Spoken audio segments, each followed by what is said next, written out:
I will die on that hill. I absolutely love Miley Cyrus. You have failed this. Love this shit. The sickest night ever. Is this? What are we doing? No. Hello, everyone, and welcome back to the Call Guys podcast. I'm Gunner, also known as Chico Noise, 3-time podcast host, a Spider-Man fanboy, and yes, Logan, I know you're listening out there. My favorite Mountain Dew is also Livewire. Oh man, see, I was gonna say something in the group message about this, but I used to play basketball with a dude who only drank Code Red. Code Red? I don't mind Code Yeah. Red. No, Code Red, yeah, it's okay. I'm not that grand about it, but playing basketball, like this dude was like every bit of like 5'10" and just was on cocaine the whole time. I saw him throw a fit one time because he couldn't find his Code Red after he came out, after he got subbed out. He's like, dude, where's my Code Red? Where's my Code Red? Where's my pop? Where's my pop? And this dude, I'm like, dude, you have got to calm down. Like, who drinks pop? He was all over the place. Well, so I thought the same thing. I was like, dude, like, what are you doing? So I really like Coca-Cola. So I started playing with this huge jug, like wrapped, and I would put a buttload of ice in it and just Coca-Cola in there. And I started playing basketball, drinking Coke when I was playing. And I probably went like a whole like 6-7 months and played in a tournament and got third in, and like drinking Coca-Cola during those games and runs. And I remember one time, I think it was like during like a free throw or something, and a guy is sitting on the bench, and I walk over to the bench to like, just like hang out and chill. And guy said, "Hey man, can I get some of your drink?" And I said, "I don't know if you're gonna want that." And he's like, "Ah man, it's just water, like no big deal." And he goes and he takes like a big gulp, and he looks at me like eyes. He's like, "What was that?" I said, it's exactly what you think it is. He's like, "Dude, what are you doing with Coca-Cola in that thing?" I said, "Don't worry about my game. It's fine." Nice. Well, Logan, all I got to say is, yeah, you can come fight me on that one. And I dare you to drive all the way up here just to fight me because I love Livewire Mountain Dew. Nah, man, I'm good. I'm no. Fight me. Applebee's has like that dark berry. Yeah. Some dark berry Mountain Dew or Pepsi, or I don't know what it is, but it's good. I like that. That's good. Yeah. Well, yeah, no, I'm just like they are. You know how they were talking about how they go out and when a new Mountain Dew comes out, they kind of search for it. They search it out and they find it just to try it. I do the same thing. So I'm glad to know that I'm not the only one out there that does that. Like if a new Mountain Dew comes out, I'm like, if I see it, I'm like, I gotta try that. I gotta try that a lot, and it's gonna be good. And a lot of them are not good. Yeah, I'm not a real big pop guy. Like it's kind of weird. I'm not a real big beer drinker unless it's Guinness with like a meal. Mm-hmm. I don't like to drink alcohol when I'm like having dinner. But if it's like if I can find a place that has Guinness on tap, I'll do that. But most of the time it's water. Yeah. So when I go to restaurants and I'm like, I want like something different, I'll get like a pop or something, and that'll be like my beer for the night. And it's just I'm just weird that way. I love water. See, if I go to a restaurant where I'm sitting down, I will order a beer before I order a soda or a pop. What is it? Is it soda or pop? It's pop. We live in Indiana. I know. It's not I Coke. mix it up too soda. much. No. Now, I have this argument every time I go down south to see my family, is they say they want Coke. Hey, Colton, can you grab me a Coke from the fridge? And I walk in there, and they have all Pepsi products in there. And I'm like, there is not a single dang Coke in this fridge. Like, what do you want? It's like calling a Q-tip, but it's great value. Yeah, I'm just like you Southern folk. Yeah. So yeah, I wonder if that's a way in Texas. I bet Team Tejas can inform us on that. Yeah, let us know, guys. Let us know. Is it soda down there? You call it soda? You call it Coke? You call it You call it pop? Because Call we it call it pop? pop here. I call it It's pop. I because drink it's pop. That's what it is. Pop. Because it goes pop when you open it. Pop. Pop. Sizzle, sizzle, sizzle. So yeah, Pop. speaking of all this with this whole discussion, Team Tejas did another chiller filler episode last week. Filler. So go check that out. They discussed some of the same stuff we discussed. Jason David Frank, Power Rangers. They talked about Batman, and then they went got in into depth. They did, and then they got into a whole conversation about their favorite pops. So it was kind of fun, which has turned into a big Mountain Dew conversation. Yeah. But yeah, like I said, I'm happy to know that I'm not the only person that searches out those Mountain Dews because you got to try them. Maui Blast, Maui Burst, whatever it was in the can was really good, man. Live Wire has always been my favorite. I can splurge for a Code Red. I mean, I'm a pop drinker though. I drink pop. I'd rather have water. I mean, I drink a lot of water too, but pop if I can get a hold of it. Like we went up to Mishawaka this evening to do some Christmas shopping and stuff, and we stopped at the gas station because we needed gas. And I was like, Sarah, can you run and get me something to drink? I said, surprise me, thinking she's gonna bring me a pop because that's just normally how it is. She comes out with a freaking Minute Maid fruit punch, and I was like, that is not Surprise. That is not what I was thinking you were gonna bring. And that's awesome. It was more so disappointing because I like the fizz. I like to have that carbonation. So, but yeah, everybody alongside me as always, my good friend Colton Keel, or as I like to call him, Juan Keel for 3, or as some other people like to call him, Vanilla Thunder. Thunder. That's right. That's right. Colton, how's your week? Man, it's a week. It's busy at work. It's getting colder, consistently colder. People are windy. People are getting worse. Windy. Yeah, but no, all in all, good week. All in all, good week, man. I just feel like you just need to let me know because I don't know about you, but the Emperor keeps putting his name, keeps putting my name in his mouth, and let me tell you, I'm gonna put something else in his mouth if he keeps this up right here, right now, okay?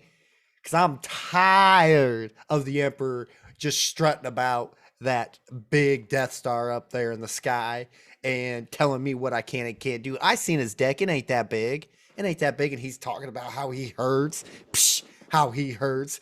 You know what he should be hurt? He should be hurt that he's featured in the Murdnerds thumbnail. Yeah, that's him. You want to know how that's him? How I know that's him? That looks like a nice big old blood stain of his head that they smashed in for that backdrop because he ain't in it. So yeah, Emperor, I'm tired of it. I ain't taking it no more.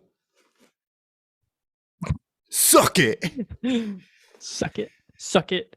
Suck it. It's the feud, the family feud that we have going on here. Yeah, I ain't gonna take it from your sister. I'm gonna take it from your brother. Ain't nobody. You know what? As far as I'm concerned, your mother is the best one. I love me some Bobby. Yeah. Or the rocker chick, or whatever you want to call her. The best golden. I do. The best golden. Well, yeah. What? Besides me. And well, yeah, I mean, aside from you, of course, brother. That's right. That's right. What about you, man? How's your week? I'm glad you had a good week. My week wasn't too bad. I feel like I didn't do anything, but at the same time, like I did a bunch of stuff around the house. I got the TV put up. We got some stuff cleaned up. We got the new fridge today, so that's going to be installed. TV? What new TV? No, we just hung the TV on the wall, mounted it. Oh, upstairs? Yeah. Yeah. Oh, okay.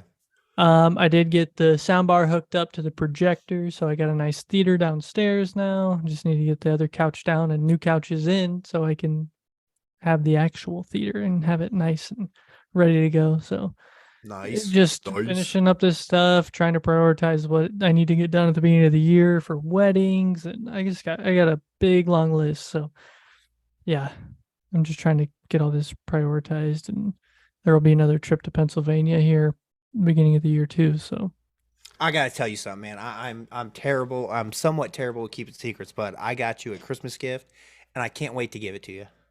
I cannot wait. I am uberly excited.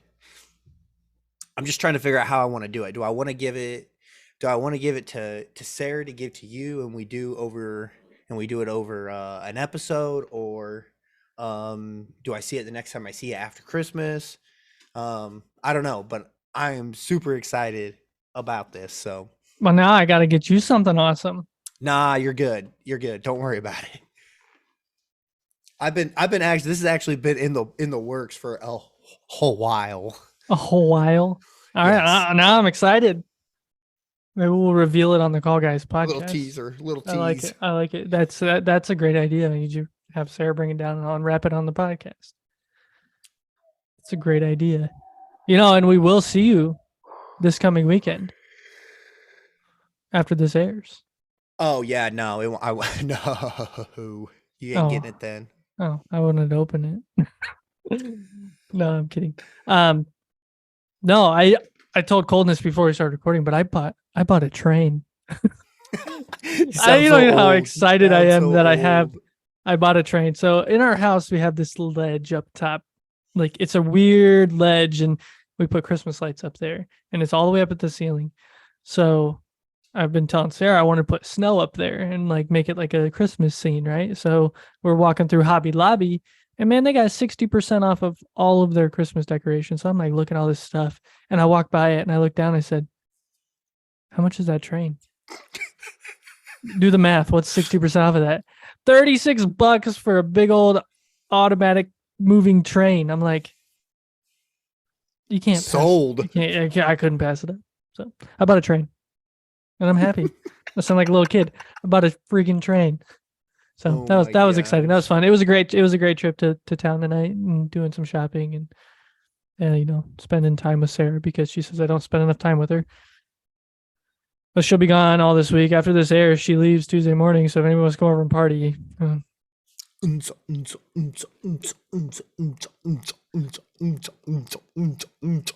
That's right. Okay, yeah, good week. Cole. Glad you had a good week. You too, man. I did. Glad you got your train. I got my train. I do want to hit on a couple things before we get into some other things. Hit 'em up. I'm going to tell you. Me or the listeners? The listeners, everybody. Oh my. I am almost done with Andor, which is next week's episode. Yes, sir. We're going to discuss Andor, and I am ready to talk about it. Ooh, good. Me too. I think it's good. And that's all I got to say. So I'm excited. Excited. The other thing, go ahead. No. I was getting ready to say, I have a hunch. I mean, obviously, Chris is kind of a tough cookie to read, because I didn't think we would agree completely on Obi-Wan, and we were a lot closer than I thought we would be on that. So I have a hunch that this might be Disney's best TV show. I think I could make a case that it is. Mandalorian season 1? Close. I think so. I think the thing that makes that one better is that everyone thought that was Baby Yoda, and I think a lot of people hold out on that. Yeah. I think that this one, for the length of the episodes compared to the Mandalorian length of the episodes, obviously you don't have to write as much because those were shorter episodes. Yeah. Trying not to give too much away. Yeah. I think, I mean, personally, I think that, let's just leave it at that. I think that Disney's Andor is the best TV show that Disney has made. And this is coming from the guy who does not like Rogue One. So that's exciting. Correct. I'm excited. I think the thing about it is, now I think I need to rewatch Rogue One, and I think I'll have a better appreciation for it. Yeah. Yeah, I agree. I think it's, like I said, I'm excited. Now, the other thing that I was excited for when I saw the trailer for this, and then I started watching it, and it's only a 6-episode series that I know of, the Santa Clauses. Oh yeah, I haven't. The wife and I have. We're watching Wednesday. We're actually on the last episode. It's on Netflix. Great show. It got a lot of hate from the casting. Yeah. Because I didn't like some of the people, and I was like, you know what? I think the casting's good. I think it was done well for the most part. I think the people that they got to play the certain roles, they did really well on. Nice. There's an original Wendy or Wednesday. Wendy. Jeez. Mhm. There's an original Wednesday in there, and Nice. she kind of has a real role, not like a one-off and a cameo. Not just a character. cameo. Yeah. Yeah. I mean, she's got lines. She's been in, I think, in almost every episode. Nice. And it's a great whodunit, thinking show, kind of a spy thriller, and I really, really enjoy it. So I think once we finish that, I think we're gonna try to get into the Christmas kick of movies and TV shows. Yeah, I mean, you got the Santa Clauses, which to me, I think is, we'll talk more about it during the Christmas episode, I'm sure. But I really do think, despite the cheesy acting and some of the cast choices for some of the characters, I think they are doing a really good job of continuing that story, especially that far into the future, how far it's set in the future. And I don't know, I really enjoy it. I'm a big fan of Tim Allen, just in like his TV show roles like that. The Last Man Standing, obviously. Home Improvement. Home Improvement. I don't know why I couldn't think of it. But no, everybody knows what the story of it is. He's retiring. I mean, if you've seen the trailers, you know he's retiring. So they're having to find a replacement Santa Claus, and then he's going back to the real world. And seeing Tim Allen not as Santa Claus in a Santa Claus show, and then seeing him act as he is like in every other role he's been in, it's just awesome. It fits. It's really good. He does a really good job. So if you haven't watched it, go check it out. They're on episode 4. Episode 5 will be this week, and then I think there's one more episode after that. So I'm enjoying it. Cheesy acting and some of the characters, you just learn to hate through it. So just fight your way through that. And then the last one, which I'm sure you haven't watched this yet either, but that's the Guardians Christmas special. I watched it. Oh, you did? Yeah, the wife and I watched. I thought I told you that. Oh, wait, it might have been. Oh. I don't know if we talked. Did we? I mean, we probably did. Sorry, yeah, we did. I just we forgot. talked about it. Super fun. I enjoyed it. I enjoyed it. I enjoyed it as well. It didn't like it. Like, I feel like there's some forward movement, but there's not much. Yeah. Yeah, I wouldn't say they really did a whole lot for the actual Guardians 3 story, which, speaking of that, the trailer did come out today for Guardians 3. And oh man. Got a little dusty. Yeah. Oh. Yeah. Seeing some of the shot for shots with the comic strips and what they're thinking is going to happen. It does kind of make you get a little bit like almost like kind of chills, but like, ooh, might be emotional for the most part, and we'll see. I think it's going to be. I think it's the end of the originals. I don't know how to explain it. Like, I think they're all gonna. Well, we all know about Batista and his contract. Yeah, he's done. I think Nebula. It'll be interesting to see what they do with Gamora and Star-Lord, because I think they're gonna end up together and they're gonna go off.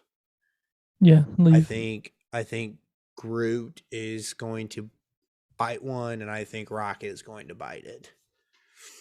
Yeah. I don't know. I'm excited. For it. We got to see Adam. I know. Finally. The payoff. Yeah. Of that stupid cocoon. I was like, actually, Chris and I watched it this morning. So we were standing there, and because he had said something about the new Mario trailer, and I was like, oh yeah, I haven't watched it yet. And then I pulled it up and I saw Guardians 3, and I was like, we're watching this first. Yeah, we are. So what do you think? What do you think of that Mario movie? Did you watch the new trailer? Yeah. I like all the stuff they're incorporating.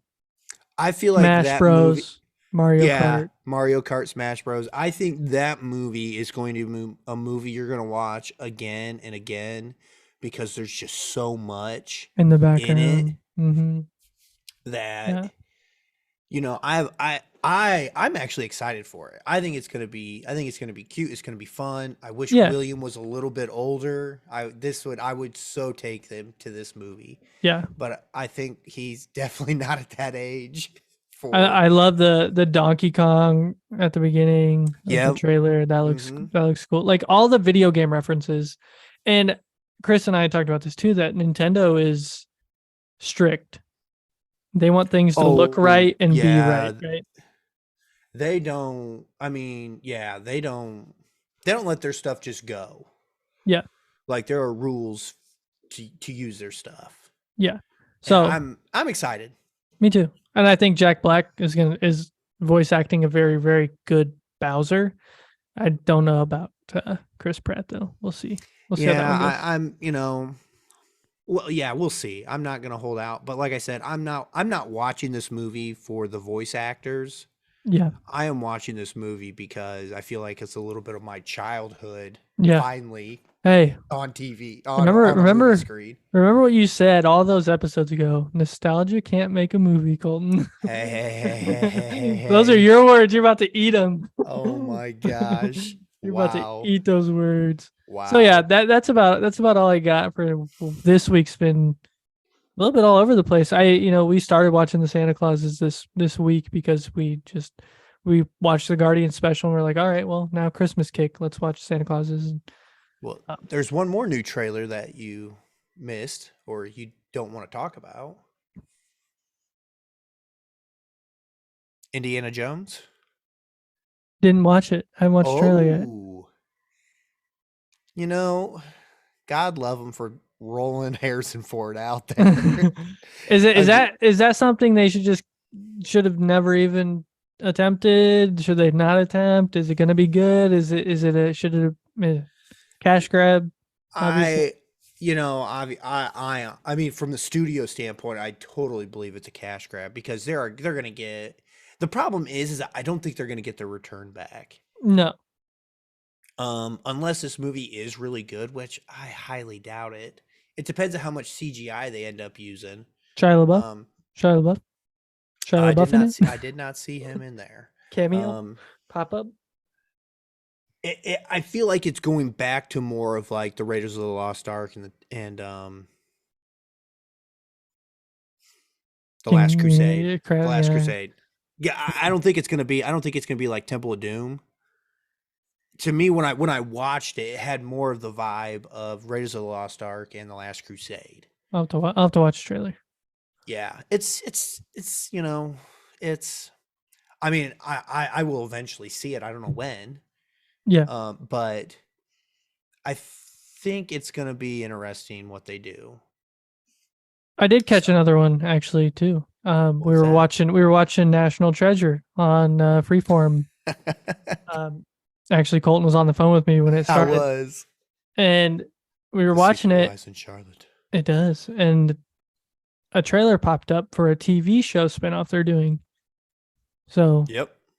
I didn't really watch much of the trailer. I'll have to go back and watch it again. But I was like, I kind of saw it and was like, oh, but I don't know. Maybe it'd be good. Who knows? I'm pretty sure it's a Freeform show, so it's probably not going to be great. But no, we'll see. We will see. Colton. What up, though? Question of the pod. Simple, easy. Hit me with it. Respectable. Respectable. I don't know if I fly with that. What is your favorite day of the week? And why? I've had this discussion at work. Okay. And I'm going to say Thursday. Thursday. Okay. It's the anticipation into the weekend. And I feel like once you get past Thursday, the next day is Monday. To me. It's just cruising, it's sailing. But Thursday is the day that I look forward to the most. Okay. Because to me that's the apex, and everything is just cruising, sailing, slowly downhill to Monday. So I'm going to go with Thursday. Thursday. What about you, son? Um, well, you just made me think about Thursday. I What? I don't know that I actually really had a legitimate answer for this question when I typed it. Um, I'm gonna say Sunday, Interesting. The Lord's Day. Why the that? Lord's Day. A Sunday to me is that wind down day, the day you can relax, finish up some stuff if you need to get it done before the week starts. It's the day where you're picking up the house, doing your laundry, doing your dishes, whatever you need to do to get everything ready for the week before you mess it all up again. So let me tell you something, brother. Once you have a child, No one's never clean. it's just 7 days is what it is. Yeah. Wash, I rinse, repeat. yeah. Obviously football, Sundays, and just being able to sit and relax and enjoy. And it leads into Monday, which is the most important day, not the best day of the week, but the most important day of the week because that's when the Call Guys podcast comes up. So, That's right.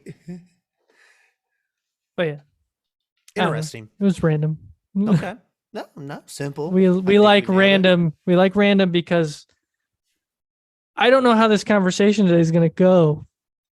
Colton and I haven't really talked about it. We haven't really discussed what we're I going to be know. talking about. I know. I'm kind of excited for that. Okay. Well, Colton and I have restructured how we're going to talk about this. We did, or you did? I did. Okay, good. I restructured it. I took down some notes when I was thinking about the movie and the things that really stuck out to me, and I asked myself questions about those things. So I'm gonna ask you those questions. Hit me with your best shot. Fire away. First of all, spoiler warning to anybody out there that has not Yes. seen Black Panther: Wakanda Forever. Colton and I did see it. Oh gosh, it's been 2 weeks ago when we've kind of been chomping at the bit to talk about it. We were supposed to have a guest on tonight. Seth, it's okay, man. I know you're super busy. You're scheduled with the new job and working overtime, everything that you've been doing. Hasn't even been able to go see the movie yet. So it's okay. I have a great Seth story. I was so excited to tell. Do you tell it? Do you tell it anyways? I don't know. Does he still, or is he still? Does he still listen? I would assume. I would assume so. Okay, well, if he still listens, Seth, this one's for you, man. I remember one of the first times. I don't know if I would say we hung out or I met you or anything like that, but my aunt and uncle live in Etna Green, okay? And their backyard, they have this wooden backyard, a wooden fence backyard. It's about 6 feet. I don't know. I can see over it. Okay. So I think it's 6 feet. And when, like in junior high and high school, my uncle, we would play wiffle ball out back with these ball pits and actual wiffle balls. And we would play like baseball and like home run derby. Well, it got to the part where we were playing so often and going over there so much, he made a green wall in left field with chicken wire. Nice. And it was like 3/4 of that back row fence. I mean, it was tough. You had to really hit one. Like I really, I felt like I was in Fenway, but it was definitely the redneck version of Fenway. Yeah. But if you build it, they will come. Exactly. And guess who came? Yes. Yeah. Seth. Nice. Seth and his brother. I think Clay Yo came one time. And we had these 3 drunk dudes came one year. I think it was during like 4th of July weekend. They were just hammered walking the streets of Etna. And they came up and they told my uncle he was number 1 in the not very kind way. And my uncle says, I deal with this at work. I'm not dealing with this now. So he goes and gets his phone. And my grandpa, he was a no nonsense man. And he was not afraid to let his hands do the talking. And he was probably about 70, mid 70s, early 70s. And he wakes up from a nap and my sisters run in and they wake him up.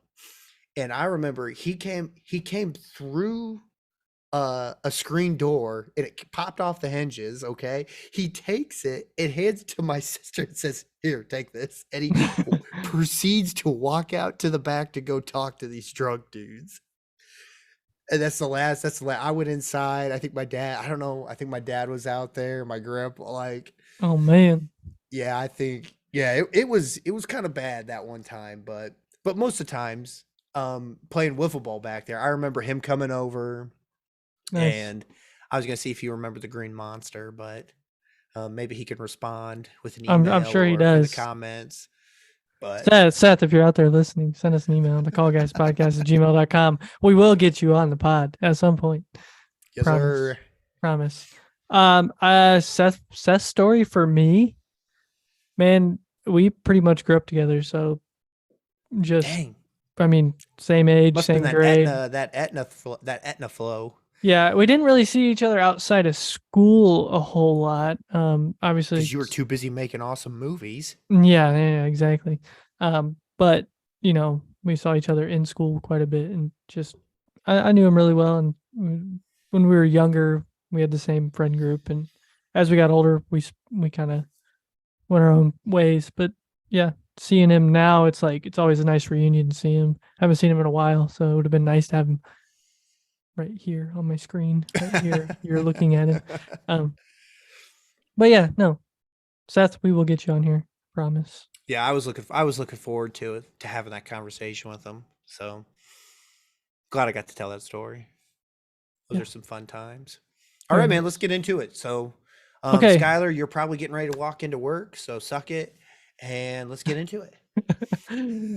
So my first question for you, and the first question I always think of when I watch a movie, is after I watch a movie, what was your first take as you left the theater? What was your instant thought as you left the theater? And I can go first if you need me to on some of these questions. My first thought when I left the theater was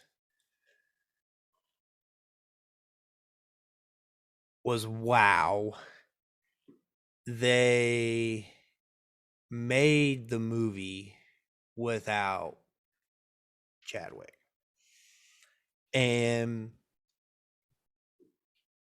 to me, I felt like they did a decent job of writing him out, so to speak. Kinda. I think there's some loopholes to the thought process there, but I mean, you are literally behind the 8 ball. Like, this is obviously not the way that Ryan Coogler, Marvel, Kevin Feige, like anybody had this going. No, So, I no, mean, exactly. It's literally like you have to make this work. Just find a way to make it work. I wonder how much of a rewrite they had to do to make this movie, is because I wonder if they were already writing it for him to play the role, and they had to, which I can do the research, but yeah, they had to. I don't know how deep they were, like in pre-production, of some sort. Yeah. And I was thinking when I left, I was like, I was worried that it was going to be bad, because they were going to lean on Chadwick's character and T'Challa, yeah. I thought they were going to lean on him too much throughout the movie and flash back to him too much. I thought they were going to I thought he was going to be in half the movie. I think the nice thing was they did not flash back to him a single time. I don't think. No, they didn't. And to me, I was like, wow, they made this with the circumstances that they had to overcome. I thought they did a good job, because that's not easy. That couldn't, making that movie, that's probably got to be one of the hardest movies Marvel has made. Oh yeah. I can't think of another movie that they would have had to have made that was harder to make than this movie. Yeah. So that was the first thing I thought of. Is I was taken back that they swung for the fence, and I think they got close. I don't think they nailed it over, but I think they got close. So what about you? What'd you think of leaving the theater? My first thing was, wonder what Colton thought. Because we didn't say, I mean, we really didn't say anything when we left the theater. Now, Sarah, it's emotional. It really is. Oh yeah, Like it's tough. it is the first 10 minutes of the movie are just an homage to Chadwick, which, like Colton said, the way that they wrote him out was proper. I mean, it was the right way to do it. And I'm not trying to be insensitive, but for what they had to work with, Yeah. which was nobody. Yeah. I thought they did a good job of focusing on Shuri during that time. Yeah. And her trying to go through remaking the flower. Yeah. The heart-shaped flower. The thing is, like, them focusing on her right off the literal start. She's the first character you see, the first character you hear, because it starts with the narration over top in the black screen of her talking to the AI, trying to figure out a way to make this heart-shaped herb, heart-shaped flower to save her brother from cancer, which is pretty much what it was. And the whole thing is just emotional through the funeral, through everything, until you get, what is it, one year later, I think they do. Yeah, they do a flash forward 1 year. Yeah, and then you start getting your main story, which but first take out of the gate was that they did a really good job, and it was emotional. Yeah, they hit you in the face with it early, and then they end it the same way. Stomp your feet on the way out. They take the knife and shove it a little bit farther, then twist it when they pull it out at the end. Yeah, exactly. Yeah, so, and I think everybody thought that. Oh yeah, Sarah's balling. Yeah, I might have teared up. I might have teared up towards the end. At the end scene. I was the opposite. In the beginning, I was tearing up like that because I remember having that thought, going through that thought process with my mom, and not necessarily like that, but anytime it comes to like that, and then, I mean, spoiler, when it happens to her mom, Shuri's mom, I went through that again. Like, I went through that emotional roller coaster again of, oh my gosh, like, it's happening again. And it's like, that's when I got the ending. It was, I could take it or leave it, but yeah, I don't know that I'm doing emotional. I didn't get as emotional. I think when the name reveal on his son and all that stuff was kind of hit you a little bit, but the first scene for sure. I didn't really tear up during the first, but I was like, almost like jaw drop, like mouth wide open, like, oh man, they really made that intense, which was super, super nice. So yeah, first take, not bad. Yeah. So who was your favorite character? Ooh, I think we'll have the same answer. You think? I don't know. I'm going with Namor. That's what I have. Dang it. Yeah. And I think we discussed this. A little. I don't remember. I thought he was a breath of fresh air. I'm okay with the bad guy being a quote unquote non-bad guy, but is a bad guy for his own personal reasons. Yeah, anti-hero is probably closer to that. I'm kind of confused with some stuff, like, was his people involved in the snap? Why didn't he just go up? Or did he get snapped? Or during the snap, why didn't he just go up there and start wreaking havoc over everybody else who was going, like, it was trying to figure stuff out? Like, there's just stuff like that made me think. But I think for the most part, I thought he did a fantastic job of playing that character. Oh yeah. Yeah. Really, really believable, because I think, is it Aztec? Is it the Aztecs that they took from? Aztec or Mayan? Or were the Mayans? I can't remember. I don't remember exactly. An ancient one of the ancient tribes, I'll call it. Yeah. 'Cause I can't think of actually what it is right now, but I love that. What? What are We you thinking? researched them in like 6th grade, and I cannot think I the know I city can't. states. I guess that's not the same thing. No, city states. That's over in Sparta. Oh, sorry, That's wrong. across the Dude, world, I brother. don't even know. I don't know This what is I'm like talking about. the Not a Aztecs, the history buff. Incans, the Mayans. Yeah. Like I really like that how they did the city underwater, and how they were pretty much the underwater version of Wakanda. Yeah. Except opposite. And in the comics, they are opposite of what they did in the movies. Wakanda's kind of that upgraded tech, but still kind of native. And then Talokan, is that the name of the city? Yeah, I don't remember. But I I think so. think I could also make the case that I like M'Baku. M'Baku, yeah. Okay, I really like his character arc in this, in the realm of Black Panther, the I'm first and the kidding. second movie. We're vegetarians. Like, I think he is fantastic. I loved him in this movie too. I thought I Yeah. thought he was just great. He is fulfilling the oath he made to T'Challa Mhm. of taking care of and being the other voice for Shuri. And I love how he challenges her Well, from like a king's perspective yeah. of how you should act and what you should do. Well, if you remember from the first one, he's upset that they have all of their resources and all of their technology is being taken over by a little girl. Yeah, And he doesn't like her because of that. correct. And now he has to flip that and learn how to, Work with her. work with her and make it to where they're actually.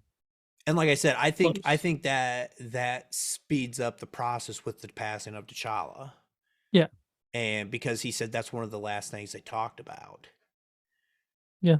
And like, you talk about a guy who could have probably tried to take over at that point in time, but decided to go through with the wishes from T'Challa because that's how much respect he had for him. Yeah. I just really like his character arc. And I liked both movies. I think he did really, really well. so do you think M'Baku is the king of Wakanda now, since Shuri is the Black Panther? I don't know. I'd like to see a full explanation on The ending? yeah. And I mean I don't know where it's gonna go from here. That's another question coming up. But let me go back to Namor for a second. And I really do think that he for sure is the best villain of this phase. I think he did a really good job and he knew how to play the field and he knew what he was doing. The one thing that got me that was kind of weird was he just kind of gave up, but I think there's a reason for that and I don't know exactly what that is. So are you going with like the comic book reason that him and Shuri are supping? Oh, I don't know. There was some, evidently there were some parts in the movie that were left out, and that I believe when Shuri was down underwater with Namor at that city of, I can't think of it. Tekacom is what It's I want to call Talokan, I think. Telecom. Okay. Talokan. So whatever, that place, that those two actually got busy. Oh. And that's one of the reasons why that ending kind of feels a little weird. Yeah, Talokan. Telecon. Okay. Mm-hmm. That's why that ending feels a little weird, because evidently there is an uncut scene somewhere of those two,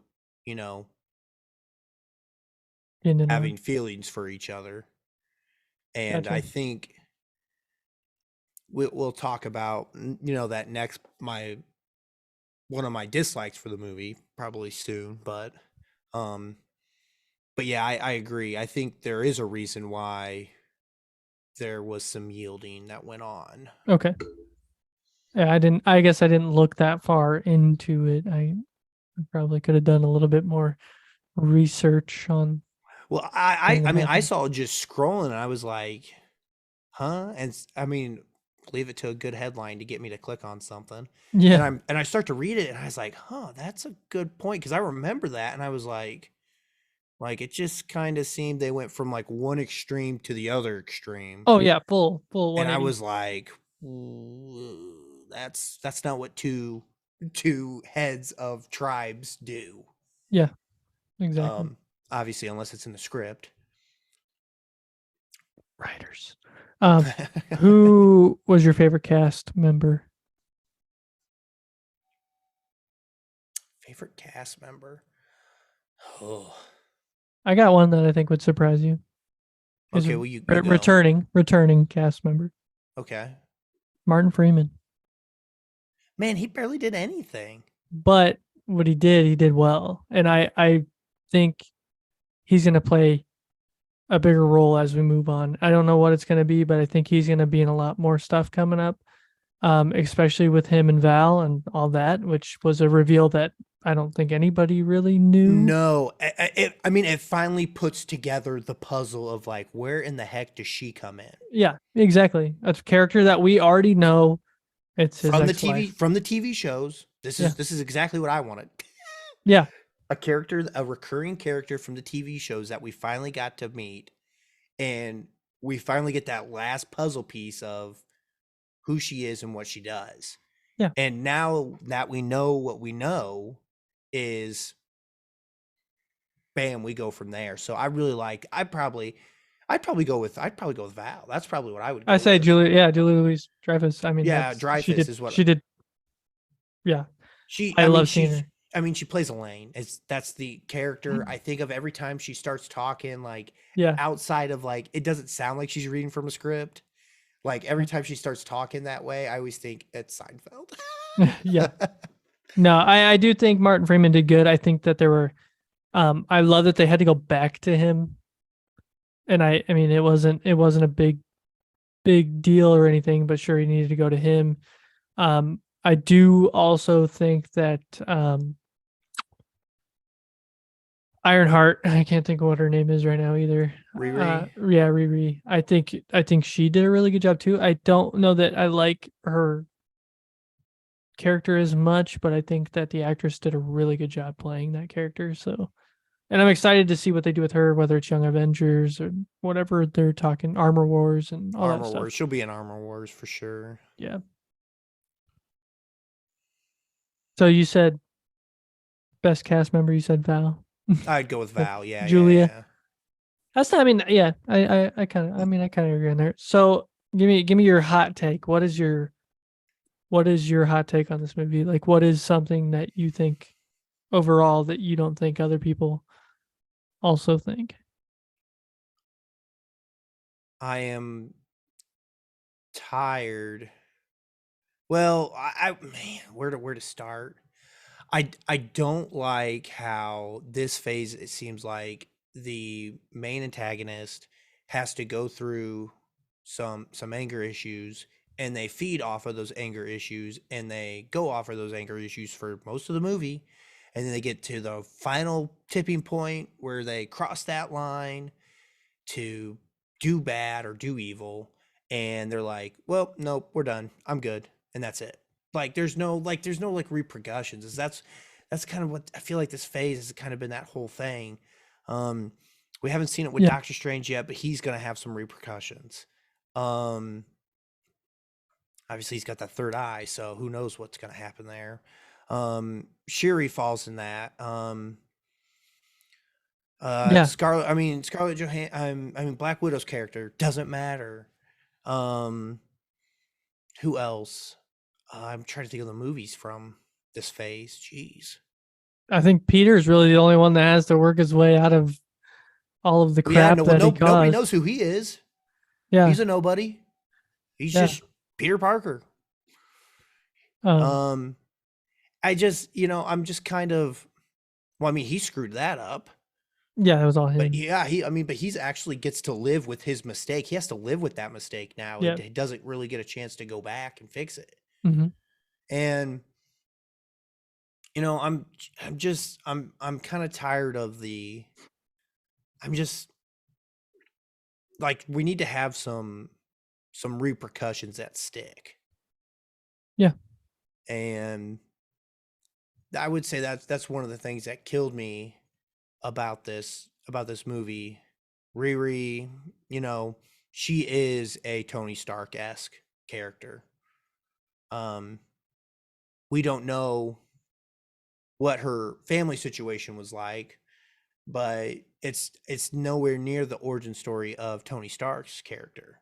Even No. though they are going to play her off as probably the female version of a Tony Stark, which is fine and dandy and all that, but what is the struggle that she is going to go through? Shiri, I could make the case that she had the biggest thing to overcome was her hatred, because when she goes into the ancestral plane, it's Killmonger she sees. Mhm. It's not her mom. It's not T'Challa. It's not her father. And that's because to her, he was hate. Yes, And that's exactly, and I feel like that's exactly why why he showed up, is because that was her intent with the heart-shaped flower. Yeah. Was to revenge. Yep. That was the only thing she cared about. It's the only thing she wanted. And it became more and more clear that she was selfish for that and wanted that. Like, she had to literally fight through that the whole time until Yeah. she finally gets that epiphany there at the end with her mom saying the famous line, "Tell them who you are." Yeah. Like, I just, where's the struggle for the super powerful people now? It's not there. They have them, they're automatically great, fantastic. It's just, Marvel needs to figure it out, because this phase is awful. Phase 4 sucked. Terrible. Yeah. The only and this wasn't even phase 4. Well, maybe it was. Was Loki season 1 phase 4? Yeah. That's the only thing that's had repercussions that are still counting.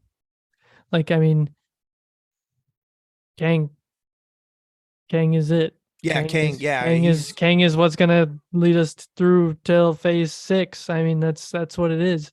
So I really, really hope that something comes out of Namor.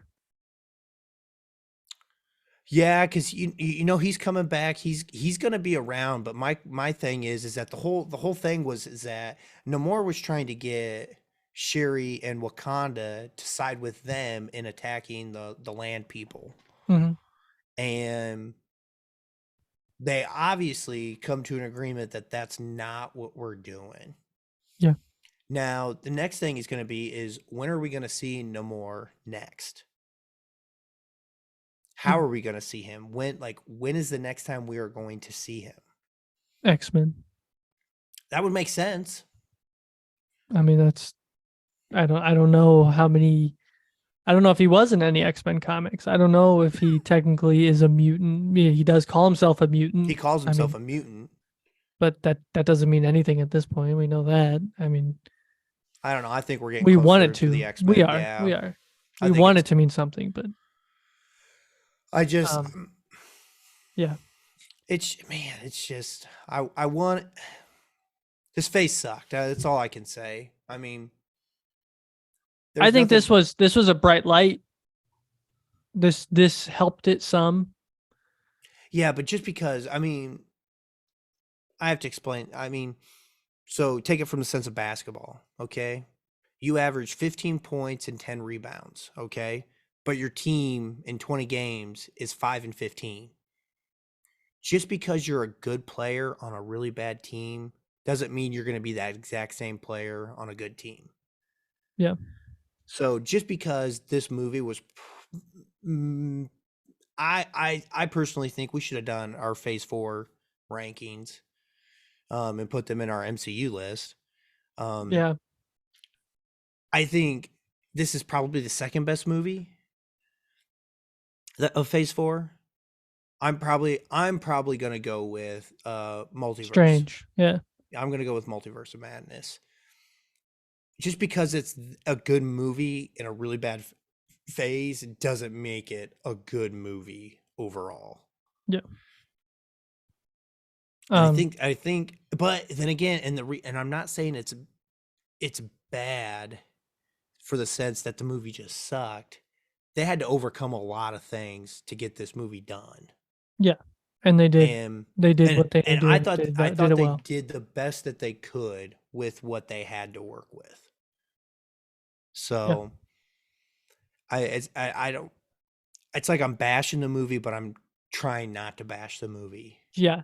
Well, my hot take is that it was okay. The problem. What would you give out of 10? Let me scroll down. I'll let you know. Oh, well, we could do it later. We can do it later. Yeah. Okay, let's We'll do do it. it Let's later. do it later. Let's do it later. I think you say this pretty much every time something comes out from Marvel. And to be honest with you, I think that Guardians Christmas special was a win for Marvel. I think that helped. That made me hopeful that they could make something that I'm going to enjoy. But as you would say, they really just can't win right now. Like it's like time after time they're giving us something that's just subpar, and you go and watch it and you have your hopes up or you don't, however you want to go into these movies to watch them, and you watch it and then you come out and you just shrug it off. I don't want to go see that a second time. It used to be that I was like, I'd go see a movie, a Marvel movie, and I'd be like, you want to go see it again? Let's go watch it again. Yeah, run it back. You calling my dad, you want to go see this? I just watched it. It's really good. Or vice versa. Like I'd see it with my dad, and then I'd go see it again by myself or with Sarah, or like, you know what I'm saying? It just, I'm not getting that feeling anymore. And it's kind of sad. I will say that I like this movie. I didn't hate it. I didn't not like it at all.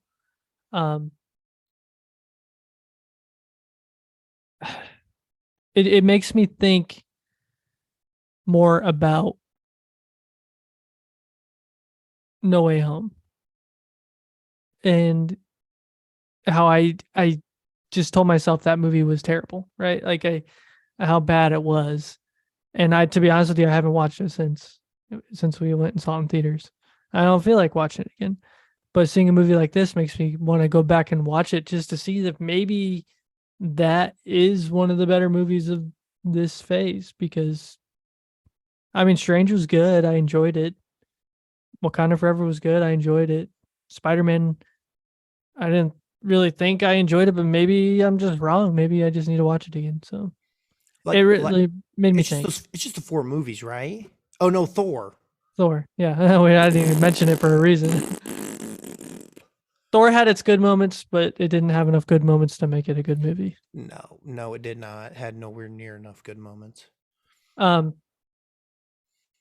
better than Love and Thunder. I think it ties with Multiverse. And then I gotta just like ring toss Spider-Man in there somewhere because I don't know. I need to go back and rewatch it. So yeah, I'm gonna rewatch when it comes out on Disney Plus. I'm probably gonna watch the Phase 4 again. Yeah. And probably just rewatch them, and I'm gonna watch them like back to back as best as I can. And well, I'm just saying, see what I feel like.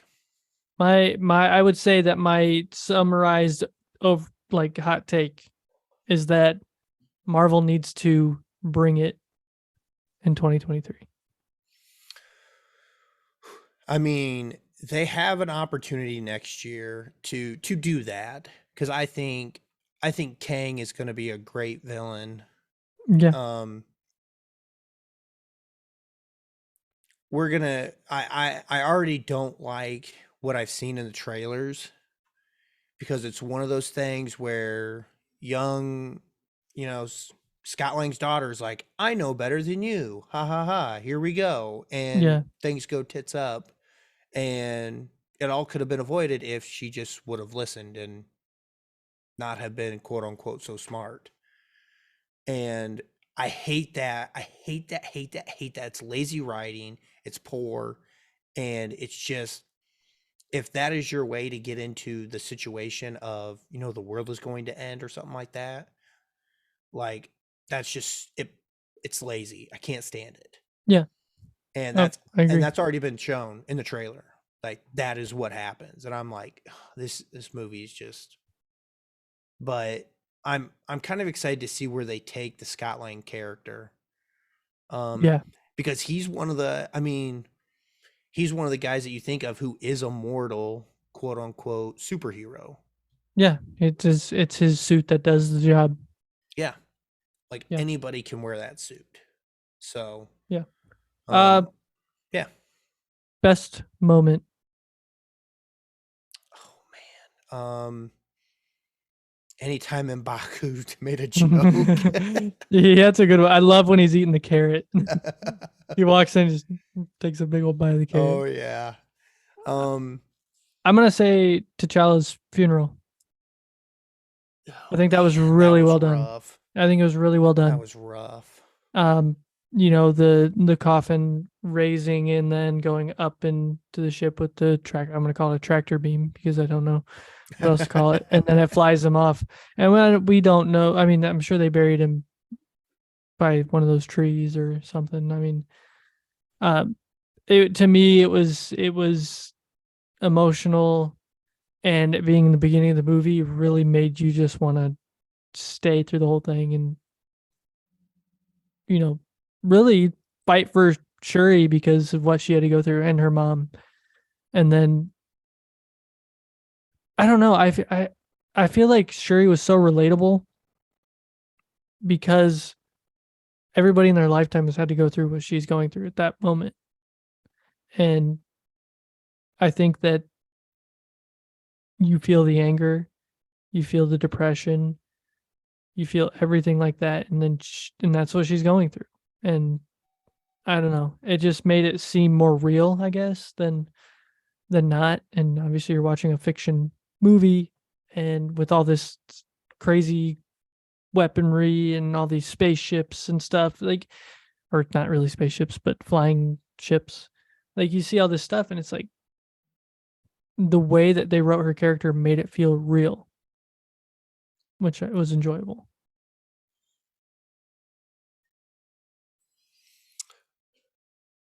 Yeah. I can get behind that. I'm not trying to be mean, or I mean, how would you know what that's like? Like, no, I'm saying, like, I know, I understand what you're saying. Everybody's lost, whether it's somebody close or a family member. Yeah. Not to the point where you were at, obviously, but I'm just saying, like, well, I like I said, I'm not trying to, because I know yeah, it's, because I don't have any grandparents left. Yeah. And losing, and here's how I kind of like quantify it in my mind, is that losing a grandparent is not the same thing as losing a person that you grew up with in the same house with, no matter who it is. And I think you're right. I think they did nail her emotional journey with that, because I remember when they first met Namar in the wild there, and he pops up out of the river. Yeah. And what they were there to do was to burn their ceremonial clothes from the funeral as a sign of, like, it's done with, the past is the past, we move on now.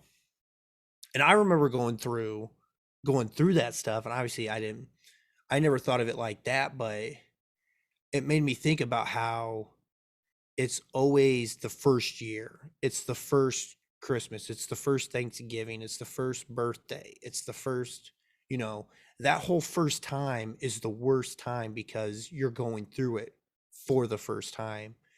And after that, it's not new. It's something that you just now have to deal with. and you no longer, to me, and how I've dealt with it is that I no longer have the excuse that this is the first time that something has happened. And now I can't, that can't be excuse for why something goes bad or goes wrong. And I kind of like that scene and what they were doing. And obviously at the end of the movie, Sherry finally, follows through with it. And I'm really glad that she got that, because I do know that is a big thing in some cultures and religions, that they believe that if you, after that first year of mourning, is there's these stages you go through and these steps that you do, and on that 12th month, it's everything is cleansed in you, essentially, figuratively. And it's still not easy. Yeah. But it's always the first time for everything. So I mean, yeah, I felt that. So I think you're right. And he went from dogging on me to agreeing with me. Welcome to the call, guys. Did you give me your best moment? You said anything in Baku's, and that's right. Yeah, anything. Any speaking lines from M'Baku. What about the worst moment? And this is, you said you CGI sucked. Yeah, I could see that. Okay, so we are taking Riri out, and we have to get her across this bridge. And evidently she's all clear. If we just get her across the bridge. Is this like a Grand Theft Auto game where you gotta you gotta break through, hide under the bridge?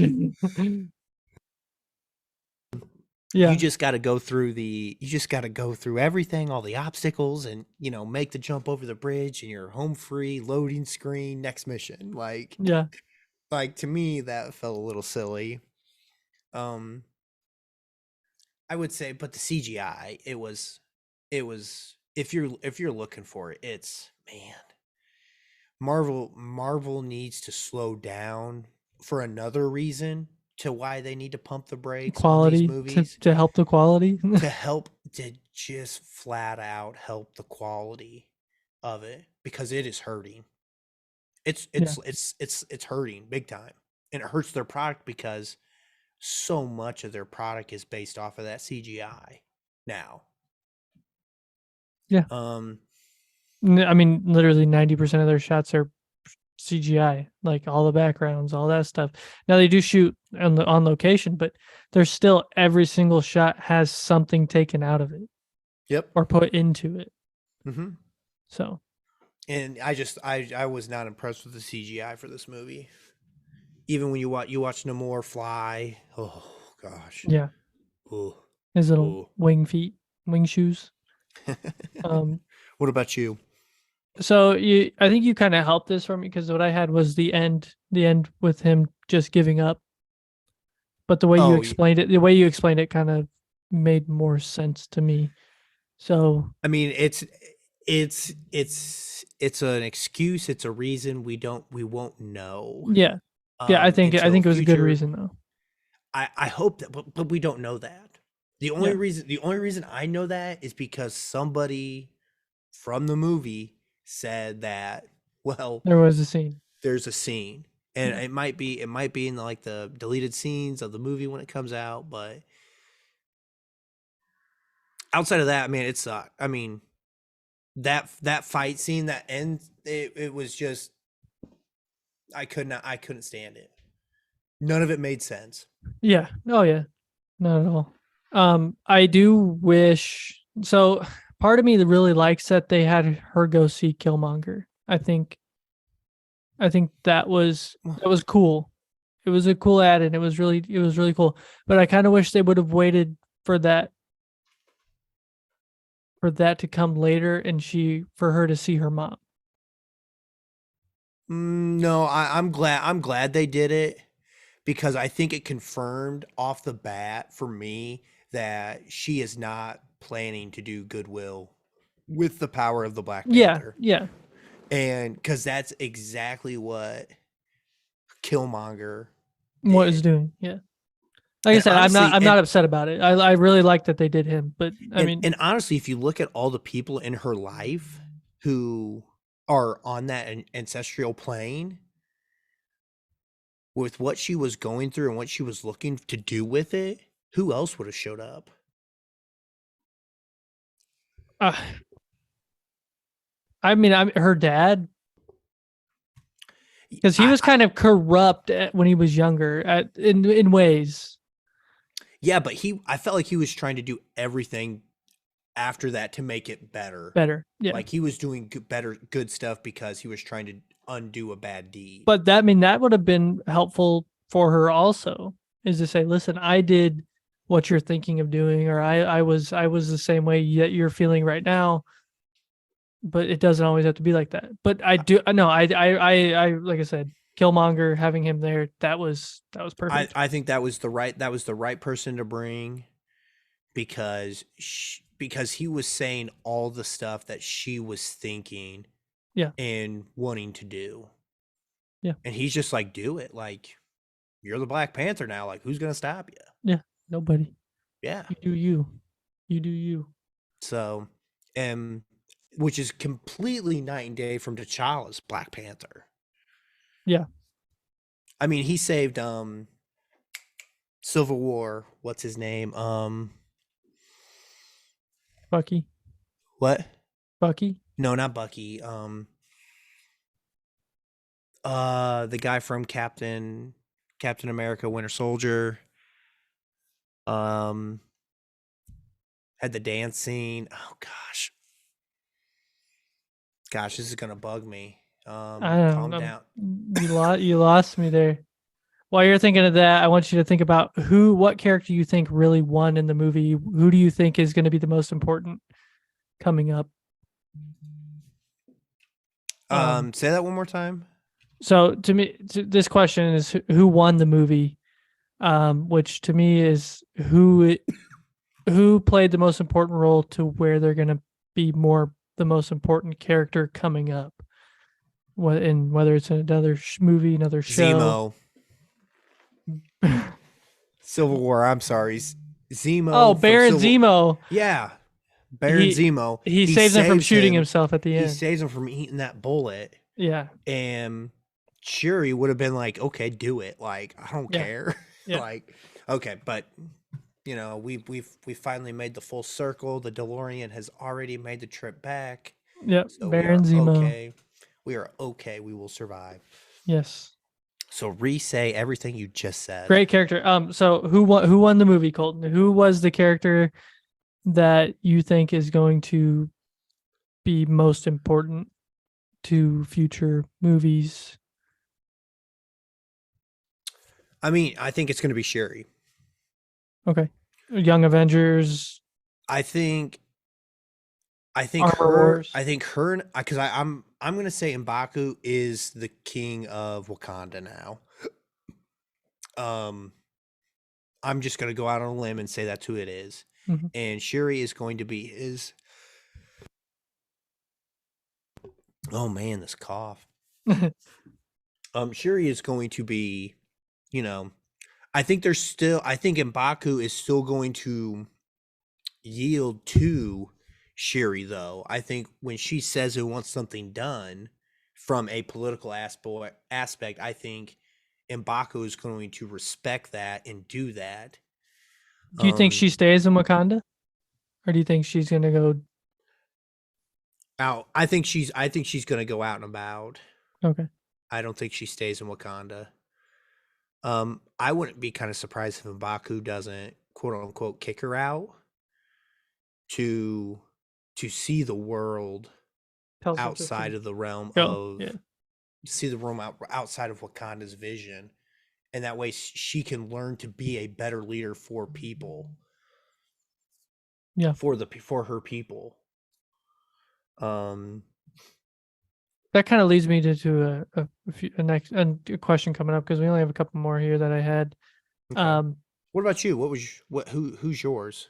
Who I'm gonna say Riri, and that's only because this was a movie that she got she was able to get introduced into, and we talked about this before, where introducing in the TV show or introducing in the movie, and I think that she's going to play a really important role coming up. And I don't know what exactly she's going to be doing. Obviously, Young Avengers, Armor Wars, all this stuff we talked about already, but I think she's going to play a really important character in the future, and I think that having her in this was a good introduction to her character. Yeah, I think so too. I think But- it was a good. Yeah, I'm not mad about how she came about and all that No. other stuff. I do want to know, was she one of the recipients of Tony Stark's Ooh, funding? grants. Ooh. Yeah. So anybody has that would've answer? That would have been a neat. I mean, heck, she might have had something on her wall in her room. Yeah. So anybody out there knows, you send us an email, callguyspodcast@gmail.com. Ooh, nice. All right, Colton. I just have what is next for all of the characters. You got Shuri, Namor, Ironheart. We've already talked about Shuri and Namor pretty much. Ironheart we talked about. What about Okoye and Nakia and T'Challa Jr.? I'll be honest, that's a storyline I didn't need. Oh yeah. T'Challa Jr. Don't Was it just something to give her a little bit of like pep at the end? Like, oh, I have a nephew. I think it was to give the audience a feel good moment for T'Challa that his legacy is not dead.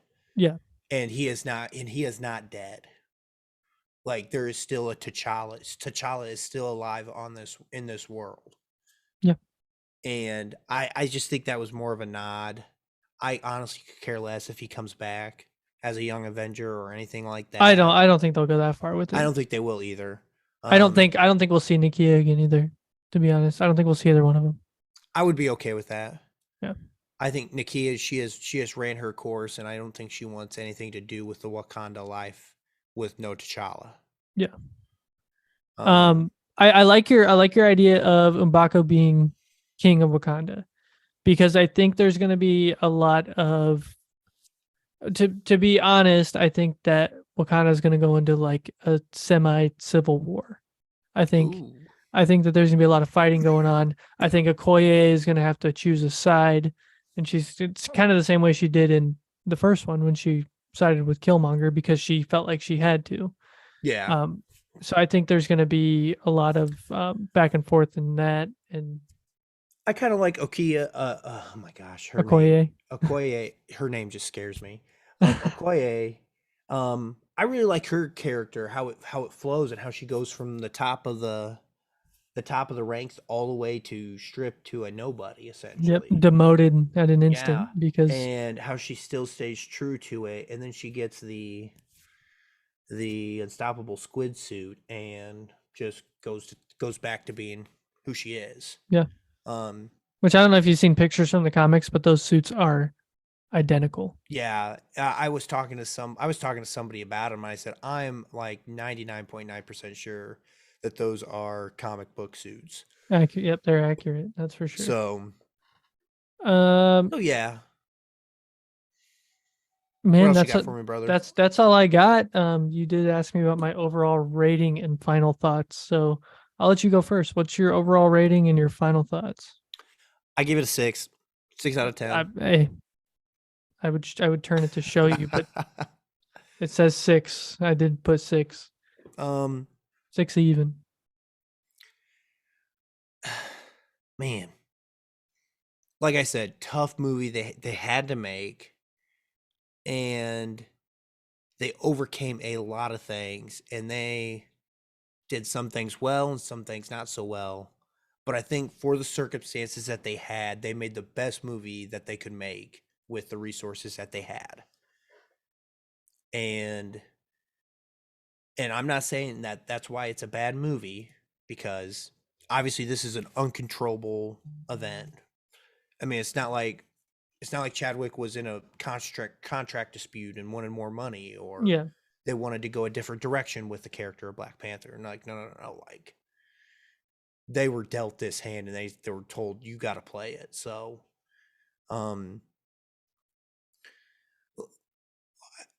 you still have to read. I mean, the movie is the movie. Movie is what it is, no Yeah. matter what. I think it missed some spots, but I think it also hit more than it missed. But like I said, just because it does that doesn't make it a good movie. So, like I said, 6 out of 10. They literally did I think they made the best movie that they could make with the hand that they were dealt. Yeah. Spot on.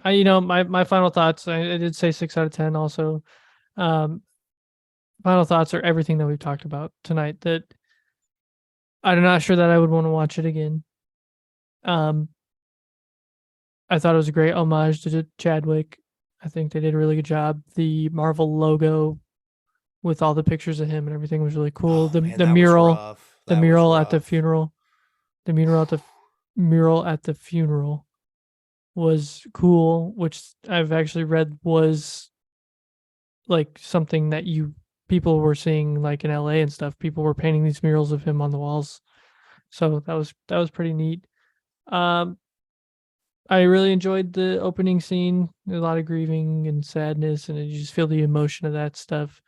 And I just like Shuri's overall story arc. I think they did really well with it. Not sure I would go see it again though.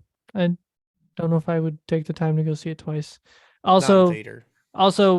it's hard to reveal like she has a nephew when he's literally a kid walks in. I know this is your nephew. It's like that wasn't much of a reveal because you can kind of guess it instantly when it's Nakia and a kid. But overall, Yeah. I did enjoy it. I think I'm getting the Colton feels. I think they're rubbing off. So I mean, I'm sorry, man, but I'm not the only one feeling this. That's oh, the I know, problem. I know. Is there's too many people who feel the way I feel with Marvel right now, and it's eventually going to hurt. Yeah. And it's going to show up in the box office.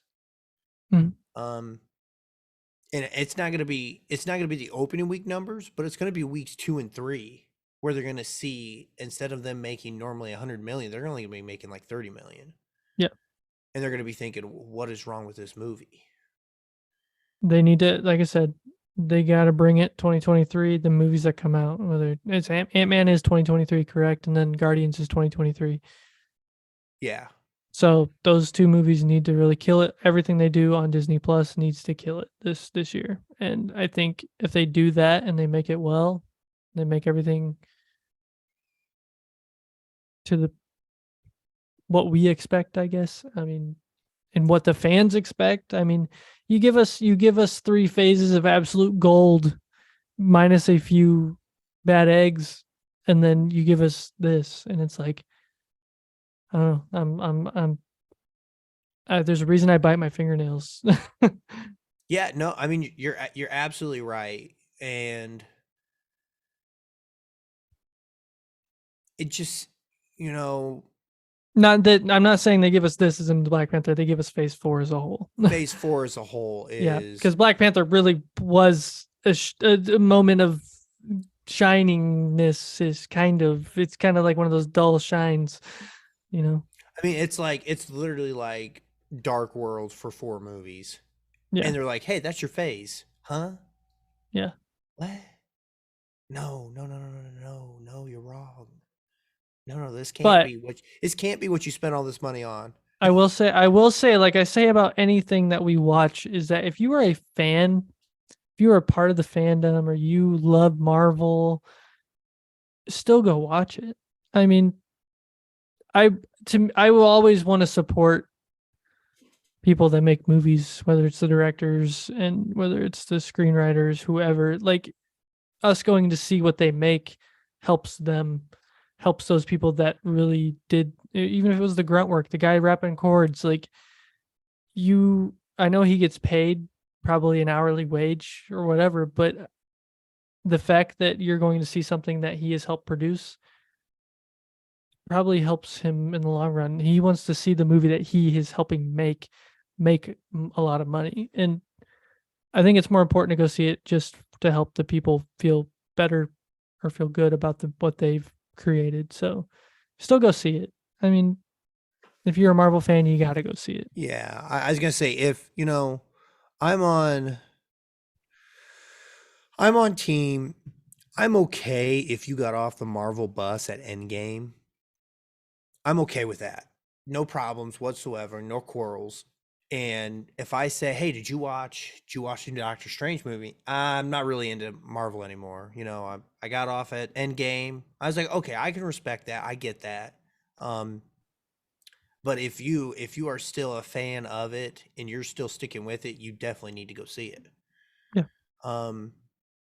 Because Marvel has done nothing to make us believe that they won't somehow later in future movies or phases that the Black Panther Wakanda Forever movie won't reoccur somewhere. Something that happened in that movie won't reoccur later in a movie. Well, they bring in Val. They bring in like all this stuff. Like, yeah, Val's an important character because of everything that's happened in this phase. Like, and she's, to be honest, she is probably the one thing that is really making me want to watch. I want to know what's going to happen with the Thunderbolts. I want to know what's happening with, like, that's going to be really cool. Now, I know some of those characters came from shows and movies that we just thought were okay, but I think that would be it's this idea. There was an idea. Calm down, Nick Fury. No, I think it's gonna be really good. I think Thunderbolts will be fun. That's where I'm at with that. So, Colton, anything else you want to say about BP Wakanda Forever? Not really. I've said about everything I need to say about it. There's no reason to really go deeper into it. How'd you like the structure? Did you like going through it like this? Yeah. No, I thought it was good. I think it's good to have some organized questions to it, other than just me ranting about how much I hate a movie. Yeah. I mean, we'll get to it. It'll be a question in the question somewhere, but yeah, exactly. I don't know. I think the structure's kind of nice to have it, just there to be able to keep us going too. So yeah, I agree. We don't get stuck, and like I said, you'll get stuck. We're not really me and you don't really get argumentative over a lot of things. Yeah. So, which I know to some viewers and listeners is sucks, but we're two friends having a good time talking about movies. Yeah. And I think the problem is that we both feel the same way about this movie. Yeah. So yeah. It wasn't the worst Marvel movie ever. Nope. It was enjoyable at many parts. It just didn't land 100%. Nope. You said it before. After Thor, you pretty much demanded that Wakanda Forever has to be a knockout movie for Marvel. It has to be a really, really good movie. And talk about a swing and a miss. They were aiming to knock it over the big green monster, They hit a nice little 3-bouncer to short. Yeah. And they got a double play. Yeah, end the inning. Yeah, drive momentum killer. Anywho, enough baseball references, but yeah, it's just it missed on a lot of marks, but it was behind the 8 ball from Jump Street. Yeah. And like I said, I'm trying not to say this is a bad movie, but everything that they had to overcome, they made a good movie. Yeah. Doesn't mean that it's a good movie though.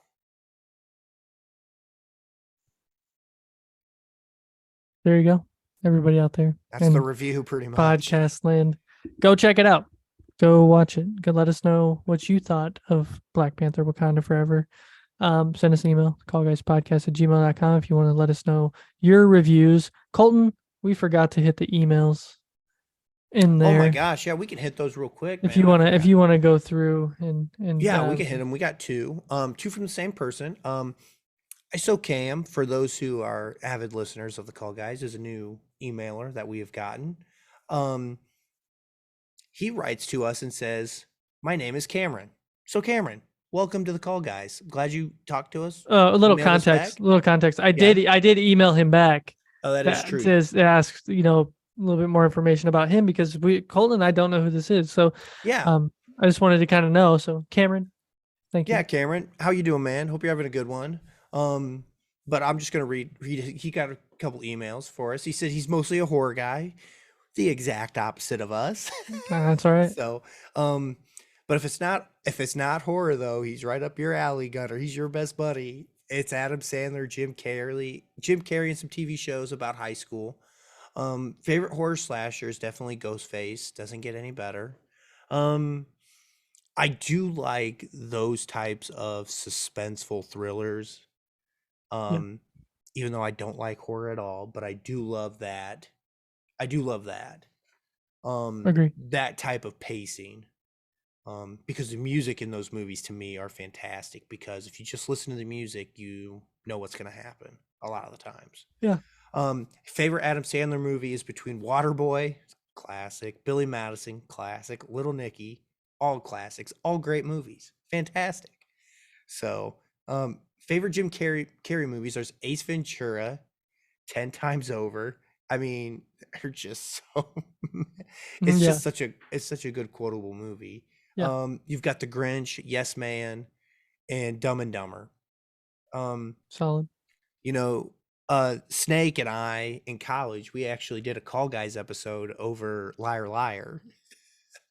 In some Facebook movies that I don't think we can no longer find. But Nice. yeah, that was some good times there. And he also thinks Will Ferrell's overrated. He tries too hard to be funny. And I agree with that. He's much better with A a crowd. surrounding cast. Yeah, if it's just him, I totally agree. He does try super hard to be funny. Yep. And then Cam, he also gave us his 2000s list to an extent. He says I don't watch enough movies for a solid 2000s list, so here are a couple comedies. Number 1 is Norbit. Eddie Murphy, just a masterpiece. LaQuisha. Oh my gosh. Number 2 is The Hangover. He says just hilarious all around. Imagine waking up and learning all that shit they did. Like that is a crazy thing to think about. Like, yeah, if you were to wake up on that roof and then you hear like what it took for them to get on the roof. Yep. Like, man. Number 3 is Step Brothers. He says easy explanation. Nutsack and a drum kit. Yep. That's Jared's exact explanation. That's Jared's actually. Yeah.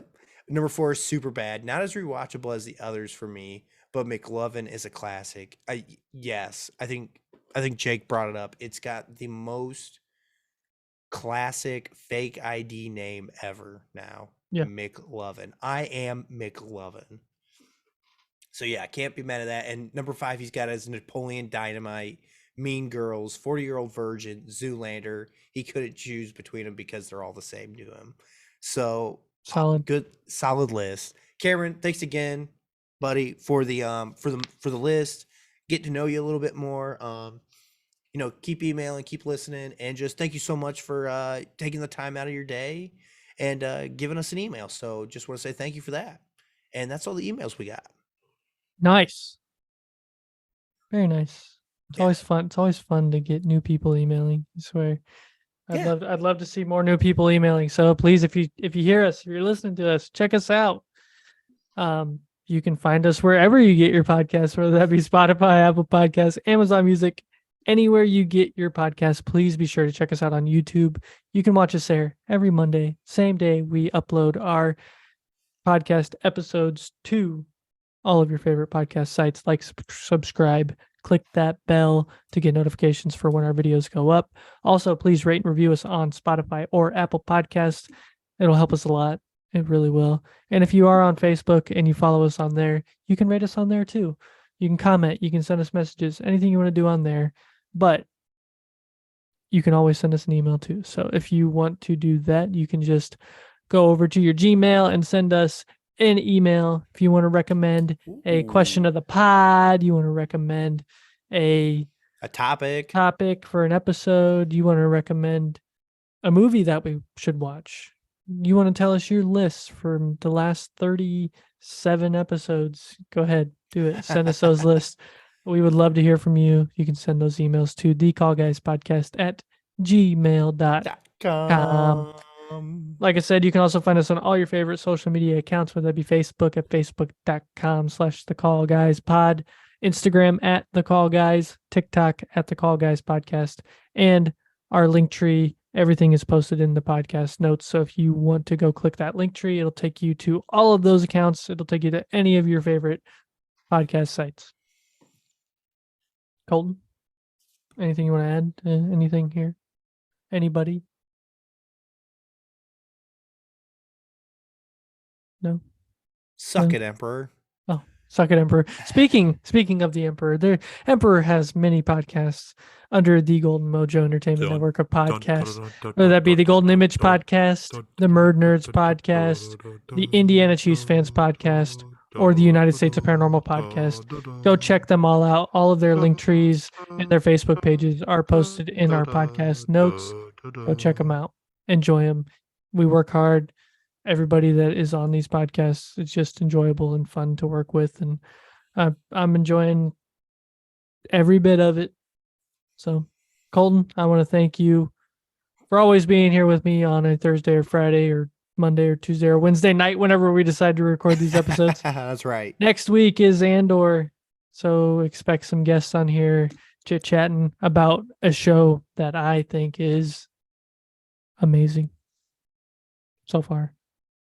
Yeah, I gave the teaser earlier, so I'm really excited. I really think we're gonna have a good conversation. Hoping to learn more, because I feel like this is also a behind the scenes look of the Republic starting. Oh yeah. And the rebels and how they got started. So I'm kind of curious to get from Chris's point of view on how did they get a lot of stuff right, from comics to anything else that this is on. Oh man, the politics of the whole thing is just so fun. Yeah. So fun.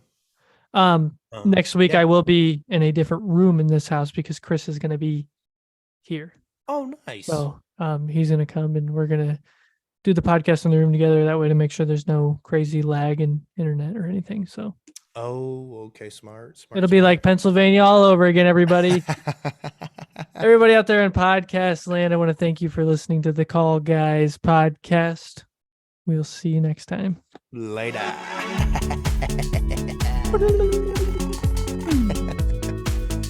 Bang, bang, bang, bang, bang, bang. Well, hey, choo-choo train? I'm going to go get my choo-choo train.